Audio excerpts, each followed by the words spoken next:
Hello everyone. Welcome back to our channel of Asian Exporters Chamber of Commerce and Industry. I trust you all are navigating the dynamic landscape of international trade successfully. We have been on quite a journey together, having already dwelled into 10 comprehensive sessions, like each exploring different facets of exporting and importing. And as we gather today, it's my distinct privilege to embark on another enlightening session. We will be diving headfirst into a subject that holds an immense significance in the realm of global trade, that is, international commercial terms, which is commonly also known as Incoterms. So, in this session, we aim to provide you with invaluable insights into Incoterms, offering a comprehensive understanding of their role in international trade. And we will cover topics such as the significance of Incoterms, their impact on trade transactions, and how they influence various aspects of trade, including logistics, risk management, and cost allocations. Moreover, we will discuss the real world scenarios and practical applications to help you grasp these terms and how to effectively utilize them in your trade ventures. So, by the end of the session, you will be equipped with a solid grasp of these Incoterms, empowering you to make informed decisions, mitigating risk, and optimize your international trade operations. So, the knowledge gained today will undoubtedly add tremendous value to your business endeavors, of course. So, get ready to enhance your expertise in international trade and ensure smoother and more profitable transactions. Stay tuned and let's embark on this insightful journey into the world of Incoterms. I am Mr. Hiri Mullah, your host for today's session. As the Executive Director of Asian Exporters Chamber of Commerce and Industry, I have the distinct honor of guiding you through this enlightening journey. So together we will delve into the significance of international commercial terms, that is Incoterms, with the objective of enriching your comprehension of how these financial instruments can empower your global trade endeavors. So, throughout my tenure at AECCI, I have had the privilege of working closely with our esteemed members and have the opportunity to witness the remarkable progress they have achieved in the realm of international trade. So it is this first-hand experience and our shared commitment to facilitating successful cross-border transactions that motivate me to facilitate this session. So before we embark on this learning journey, it is important to remember that AECCI is your dedicated resource for knowledge, assistance, and improving your business. So with that introduction, I will now proceed with our presentation prepared by myself. We will explore the foundational aspects that underpin successful international trade. And my goal is to help you gain clarity and confidence in navigating the multifaceted world of international commercial terms. Okay, so we have this presentation here of international commercial terms, that is Incoterms. So let us begin by introducing the Asian Exporters Chamber of Commerce and Industry and providing an overview of the presentation our team has prepared for today's session. So as a representative of AECCI, it is my pleasure to share our organization's unwavering commitment to facilitating smoother international trade for Asian businesses. So, our primary mission is to empower exporters by providing them with vital resources, fostering invaluable networking opportunities, and delivering tailored support to grant them a competitive edge in the global market. ACCI thrives through the strength of our member network and strategic partnerships. Together, we create a dynamic environment that encourages robust export and business activities. So we genuinely value your presence here today as we embark on this collaborative journey. And in today's fast paced business landscape, access to timely and accurate information is paramount. So ACCI is dedicated to delivering comprehensive customized information that aligns with your specific business needs. Whether you have pressing inquiries or are in search of reliable resources, you can trust ACCI's unwavering commitment to bolster and fortify your business endeavors. So whether you are a seasoned professional or just starting your journey in international trade, I believe that there's always something new to learn to apply to your advantage. So proceeding next, we have, like, imagine you are a business owner in India and you are selling goods to a buyer in the United States. you need to decide who is responsible for what during the international shipping process. And that's where Incoterms come in. So there are short for international commercial terms are a set of standardized three-letter trade terms used in international contracts to define the responsibilities and obligations of buyers and sellers in the global trade of goods. So these terms published by the International Chamber of Commerce, that is ICC, provide clarity and consistency in the international trade transactions by specifying who is responsible for various tasks, including transportation, risk, custom clearances, and cost at different stages of the shipment process. So these terms published by the International Chamber of Commerce provide clarity and consistency in international trade transactions by specifying who is responsible for various tasks, including transportation risk, custom clearances, and cost at different stages of the shipment process. So Incoterms are like a universal language for global trade, and they make it crystal clear who does what, when, and where. So these standardized three-letter codes like FOB, EXW, or CIF are a part of deal-making process in international trade. So the use of Incoterms helps prevent misunderstandings and disputes by clearly defining the roles and responsibilities of both parties involved in an international trade transactions. And they also provide a common language for traders across different countries and legal systems. And each Incoterm specifies like the delivery point, like the place where the risk and responsibility pass from the seller to the buyer, the point where transportation cost and other charges are transferred from the seller to the buyer, and then the necessary tasks such as custom clearances and insurances to be handled by the seller or the buyer. So Incoterms are like a roadmap, clearly defining the path of your international shipments, and they prevent misunderstandings and keep everyone on the same page. So whether you are experienced trader or new to international business, understanding Incoterm is crucial. They are a valuable tool to ensure smooth, efficient, and profitable global trade. Next we have Incoterms 2020 versus 2010, exploring the revisions. So here, like now what has changed?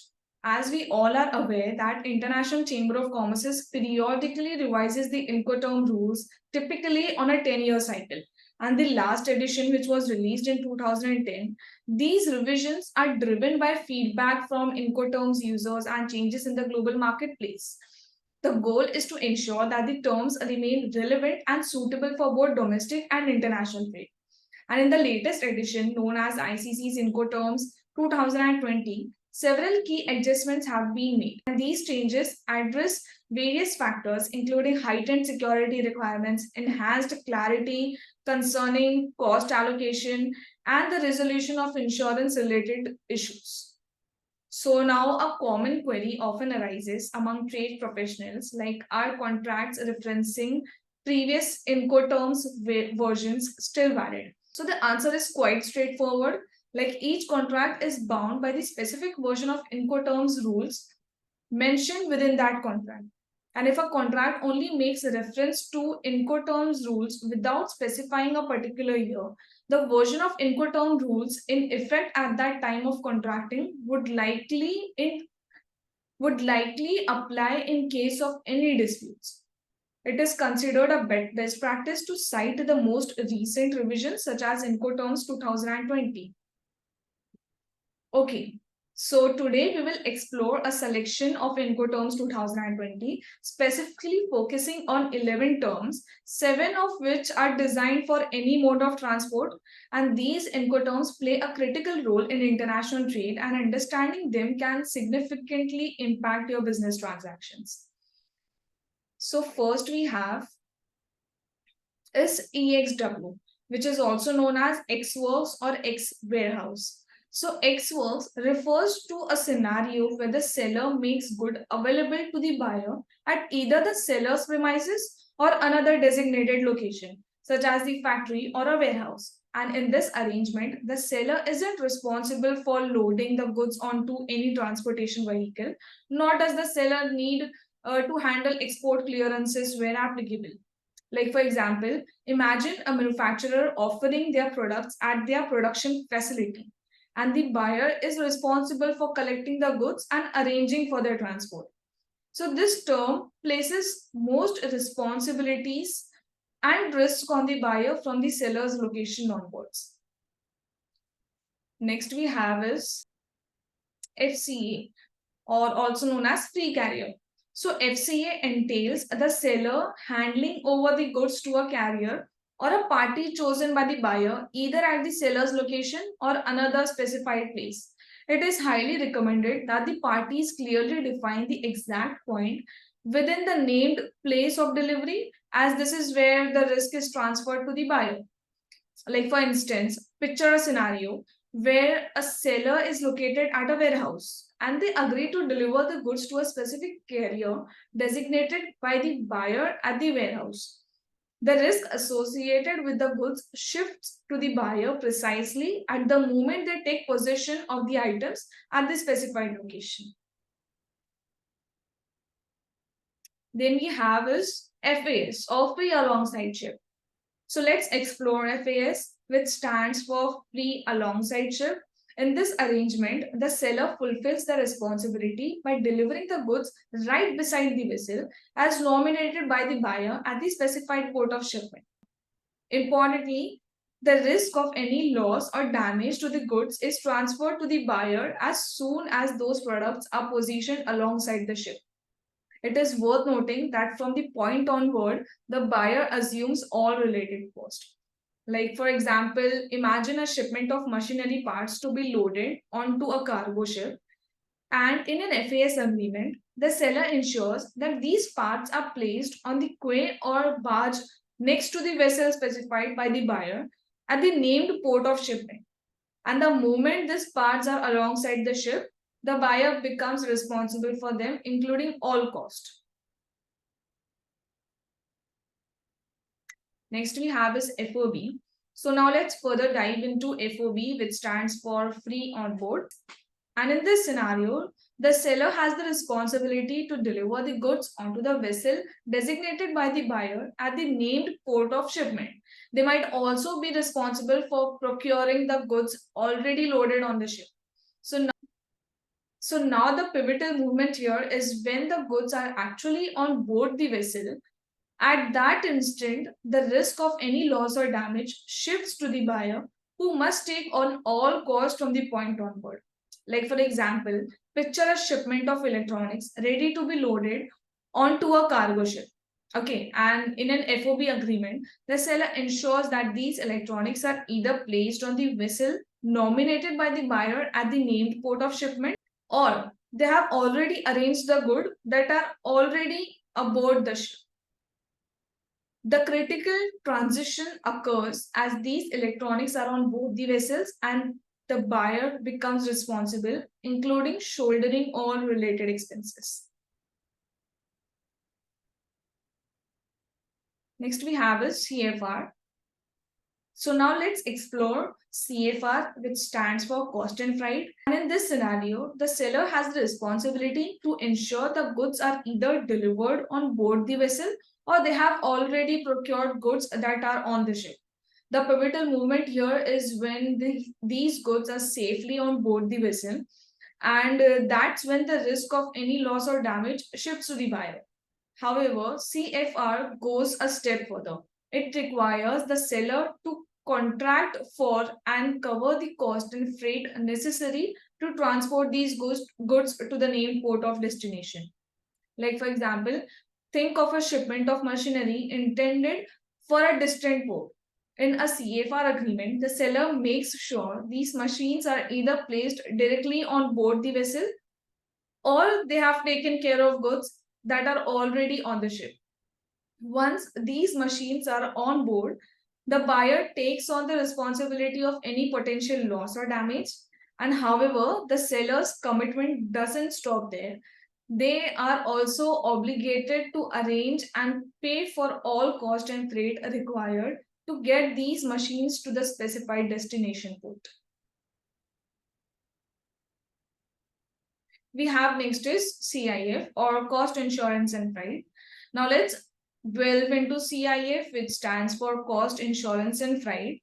In this arrangement, the seller ensures that the goods are delivered on board the vessel or that they have already secured goods that are on the ship.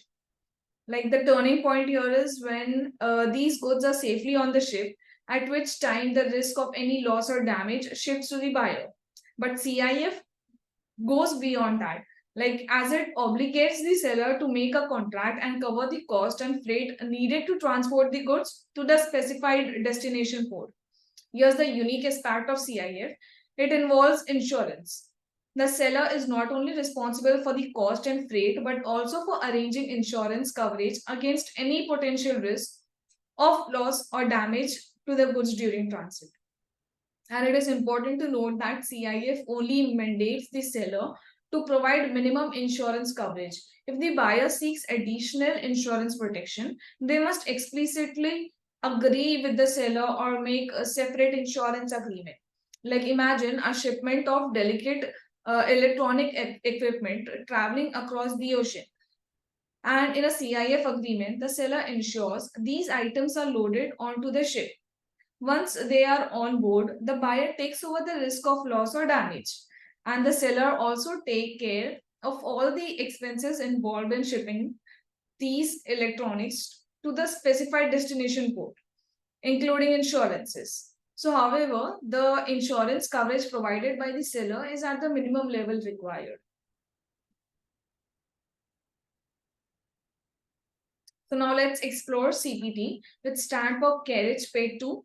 In this scenario, the seller takes the responsibility for delivering the goods to a carrier or another designated person at a mutually agreed upon location. The key to CPT is that the seller not only delivers the goods but also must arrange and cover the cost of transporting these goods to the specified place of destination. Like imagine a situation where you are purchasing a container of high quality textiles from another country. With a CPT agreement, the seller ensures that these textiles are delivered to a carrier or an agreed upon party at a specific location. And additionally, they handle all the expenses involved in getting the textiles to the designated destination point. Now, moving on to CIP, which stands for Carriage and Insurance Paid to. This term has similarities to CPT in that the seller still delivers the goods to a carrier or another designated party at an agreed upon location. But however, there's an additional layer of security in CIP. The seller also take care of insurance coverage for the buyer, and these insurance covers the buyer's risk of potential loss and damage to the goods during the transportation process. Like for instance, picture a scenario where you are buying a shipment of delicate electronic components. With a CIP arrangement, the seller not only ensures the safe delivery of these components to a specified locations, but also secures the insurance that protects you in case of any unforeseen accidents or damages during transit. So the insurance typically meets minimum coverage requirements. But if you want more protection, you can either discuss it with the seller or arrange additional insurance independently. So next we have is DAP or delivered at place. In this scenario, the seller goes the extra mile by ensuring that the goods are not only delivered to the agreed upon destination, but are also made available for unloading on the arriving means of transport. Like imagine, for instance, you are the buyer and you have ordered a shipment of machinery vital for your upcoming project. With DAP, the seller doesn't just stop at reaching your location. They take responsibility for ensuring the equipment is offloaded from the transport vehicle and ready for your use. And this way, they they handle all the risk associated with getting the goods to the specified place, providing you with greater peace of mind in your international trade transactions.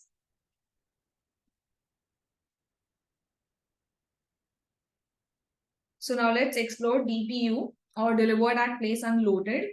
This Incoterm replaces the previous DAT, which stood for delivered at terminal.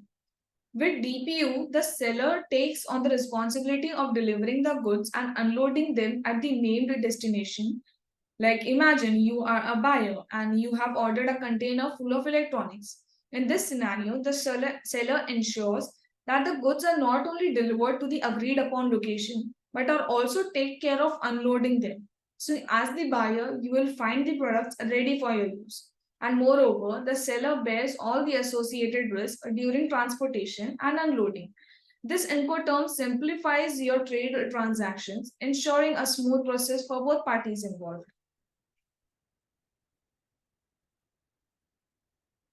Let's move on to DDP, which stands for Delivery Duty Paid. In this Incoterm, the seller goes above and beyond to ensure a seamless transaction for the buyer. When goods are delivered DDP, it means the seller takes on all the cost and risk associated with getting the products to the agreed upon destination. This includes not only clearing the products for export but also for import. Additionally, the seller handles the payment of any duty, whether for export or import, and manages all custom formalities. As the buyer in a DDP arrangement, you can rest assured that the goods are placed at your disposal, cleared for import, and ready for unloading. It's a hassle free experience with the seller taking care of all the intricate details to ensure a smooth delivery process.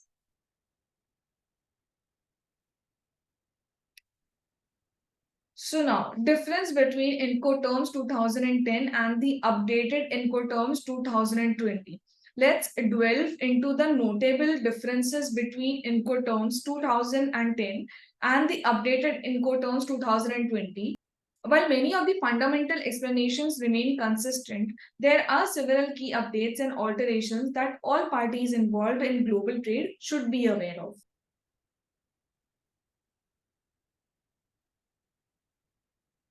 First is a new term, that is DPU replaces DAT, as I have informed before. In Incoterms 2020, the previous delivered at terminal, that is DAT, has been renamed to delivered at place unloaded, DPU. This change was made to eliminate any past confusions associated with the term terminal. Now, DPU, delivery at place unloaded, encompasses any place, whether covered or not.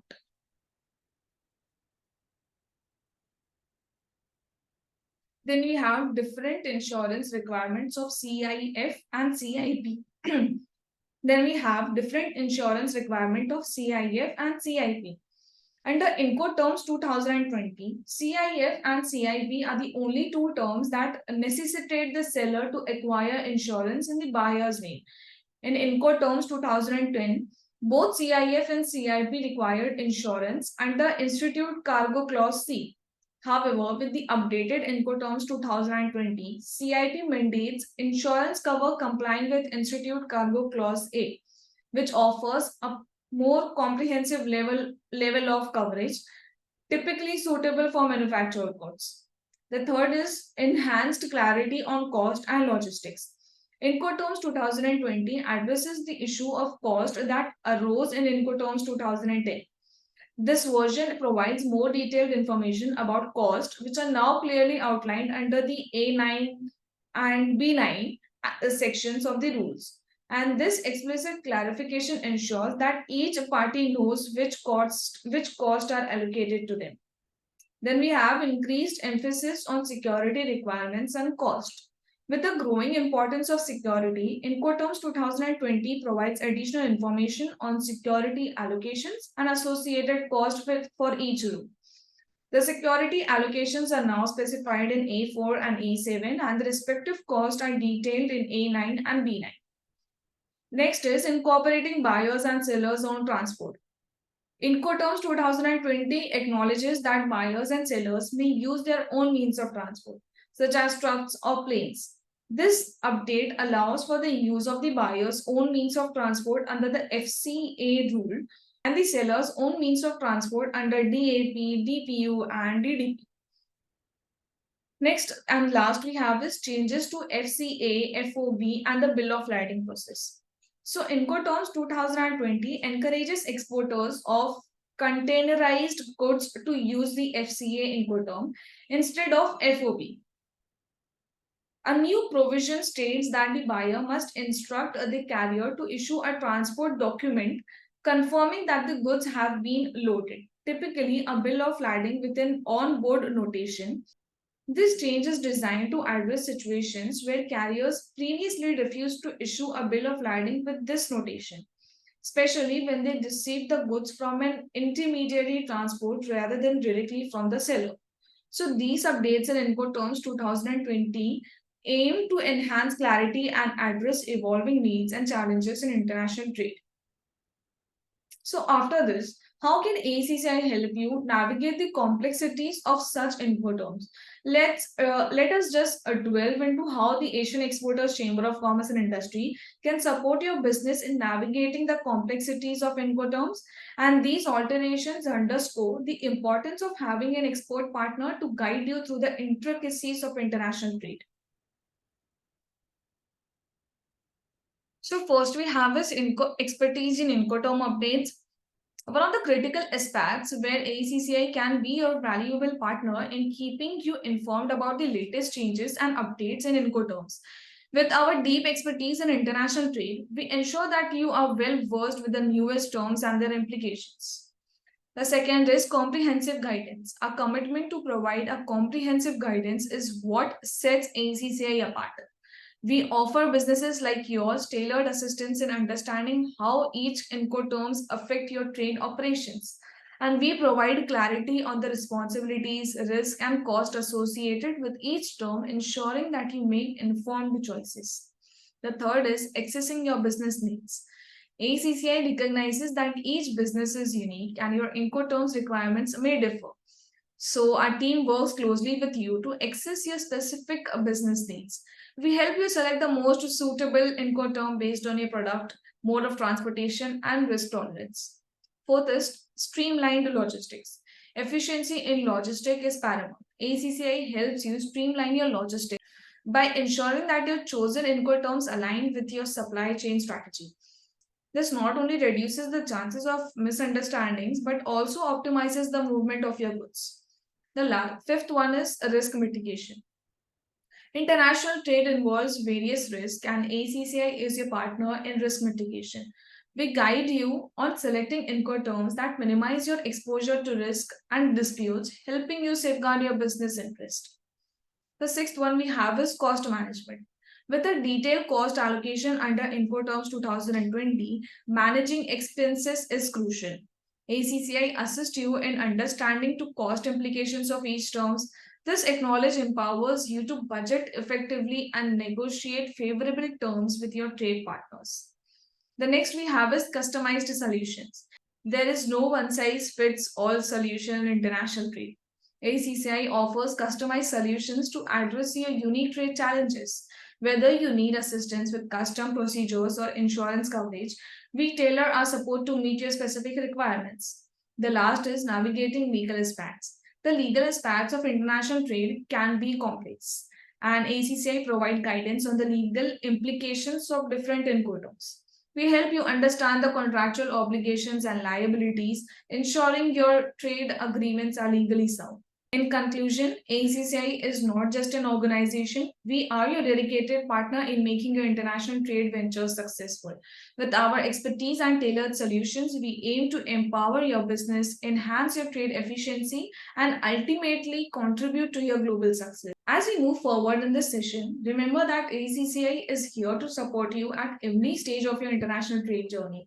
We invite you to engage with us to explore how we can assist your business in making the most of Incoterms and ensuring smoother and more successful global trade.